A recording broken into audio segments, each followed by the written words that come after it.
ನಮಸ್ತೆ ಟಿವಿ 20 ಕನ್ನಡ ವಾಹಿನಿಗೆ ಸ್ವಾಗತ. ಬೆಳಗಾವಿ ಮಹಾನಗರ ಪಾಲಿಕೆ ಮೇಯರ್ ಸದಸ್ಯತ್ವ ರದ್ದು ಮಾಡಿ ಆದೇಶ ಹೊರಡಿಸಲಾಗಿದೆ. ಇಬ್ಬರ ಸದಸ್ಯತ್ವ ರದ್ದುಗೊಳಿಸಿ ನಗರಾಭಿವೃದ್ಧಿ ಇಲಾಖೆ ಪ್ರಧಾನ ಕಾರ್ಯದರ್ಶಿ ಆದೇಶ ಹೊರಡಿಸಿದ್ದಾರೆ.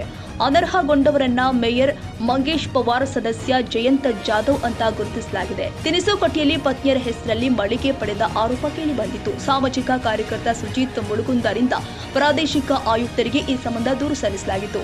ಪಾಲಿಕೆ ಸದಸ್ಯರು ಆದ ಬಳಿಕವೂ ಮಳಿಗೆ ವಾಪಸ್ ಮಾಡಿಲ್ಲ, ಇದು ಅಧಿಕಾರದ ದುರುಪಯೋಗ ಎಂದು ಸುಜಿತ್ರಿಂದ ದೂರು ಕೊಡಲಾಗಿತ್ತು. ವಿಚಾರಣೆ ಬಳಿಕ ಇಬ್ಬರ ಸದಸ್ಯತ್ವ ರದ್ದುಗೊಳಿಸಿ ಆರ್ಸಿ ಆದೇಶ ಹೊರಡಿಸಿದೆ. ಆದೇಶ ಪ್ರಶ್ನಿಸಿ ಹೈಕೋರ್ಟ್ ಮೊರೆ ಹೋಗಿದ್ದ ಇಬ್ಬರು ಸದಸ್ಯರು ಹೈಕೋರ್ಟ್ನಿಂದ ರಿಲೀಫ್ ಸಿಕ್ಕ ಬೆನ್ನಲ್ಲೇ ಮೇಯರ್ ಹುದ್ದೆಗೆ ಏರಿದ್ದ ಮಂಗೇಶ್ ಪವಾರ್ ಸೂಕ್ತ ಕ್ರಮ ಕೈಗೊಳ್ಳುವಂತೆ ನಗರಾಭಿವೃದ್ಧಿ ಇಲಾಖೆಗೆ ಹೈಕೋರ್ಟ್ ಸೂಚನೆ ಕೊಟ್ಟಿದೆ. ಇಬ್ಬರ ಸದಸ್ಯತ್ವ ರದ್ದುಗೊಳಿಸಿ ನಗರಾಭಿವೃದ್ಧಿ ಇಲಾಖೆ ಆದೇಶ ಹೊರಡಿಸಿದೆ.